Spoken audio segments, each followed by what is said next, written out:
Good morning and welcome to 365 Days of Amazing Stories with Theo Mayer.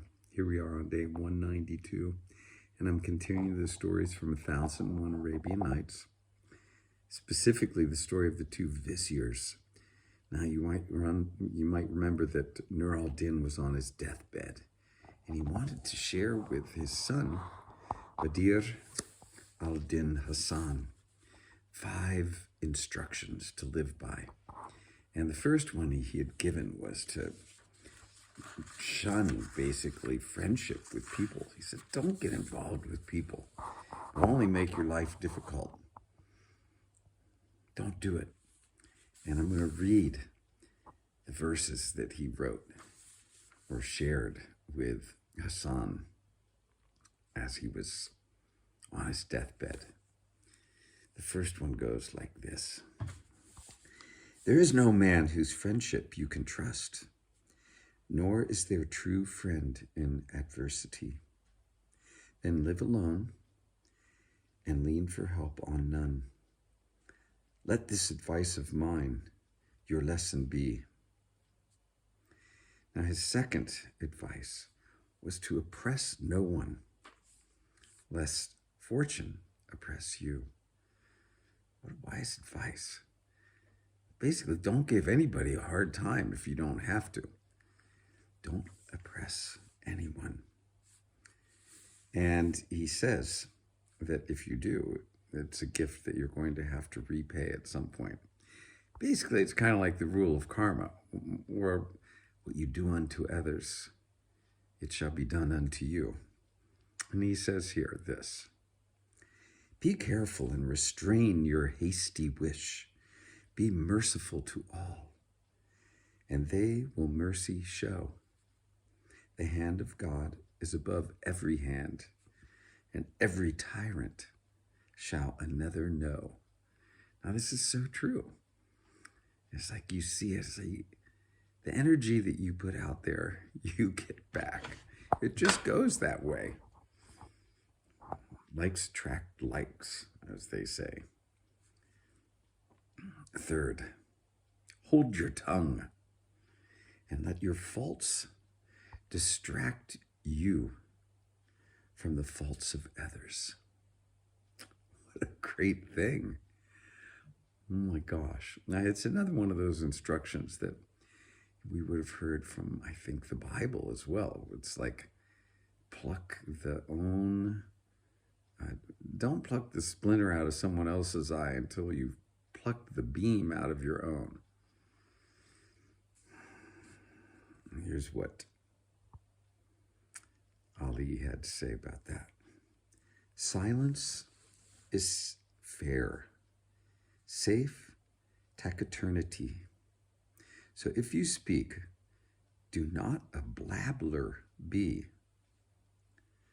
For if your silence may once bother you, your uttered words you will forever rue. The fourth thing he suggested him not to get involved with or have anything to do with was drinking wine. That was the alcoholic beverage of the day. And he was suggesting to his son that don't ever drink. He says it is the root of all evil because it robs a man of reason. Beware, beware of drinking wine. Very good advice. Very good advice. How many disasters would have been averted if people weren't drinking? It amazes me that it's just so commonplace. Everybody drinks. It's like the thing that's okay to do. I have all wine forsworn and joined its many detractors. For wine leads man astray and opens all the evil doors. Good advice to live by. And the last one that Nur al-Din Ali shared with Badr al-Din Hassan was protect your wealth. so that it may protect you. He said, watch over it and it will watch over you. Don't squander it, because if you do, you're going to be dependent on others. Money's a salve, he said. And then he recited this. When my wealth dwindles, all friends disappear. When it increases, all are friends to me. How many men for money were my friends?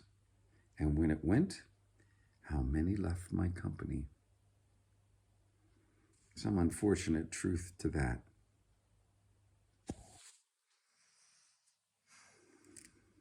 Well, how cool. Get advice like that from your pops. Like something so well thought out. Nur al-Din died, and he was grieved, mourned. And Badr al-Din, he was beside himself because his father had been, well, his guiding light, really. He'd been the one that had made sure everything was okay for him. And to lose his father was like just losing his best friend, his advisor, the source, basically, he felt like, of his life. And he went into mourning, into deep, deep mourning, sadness.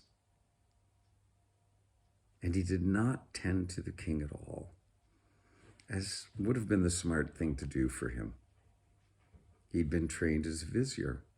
He should have gone and taken care of the king's affairs after a short amount of time, at least checked in.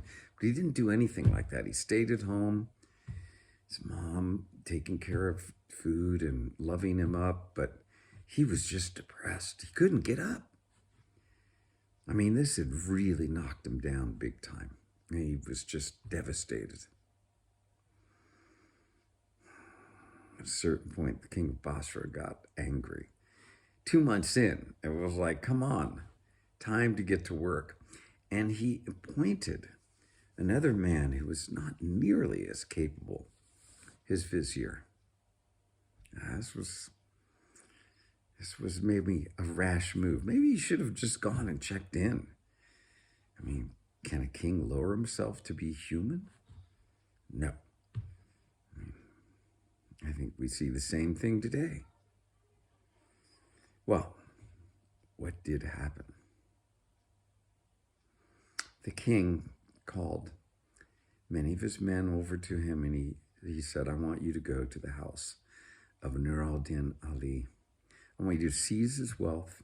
I want you to bar all the doors. You can bring his wife here.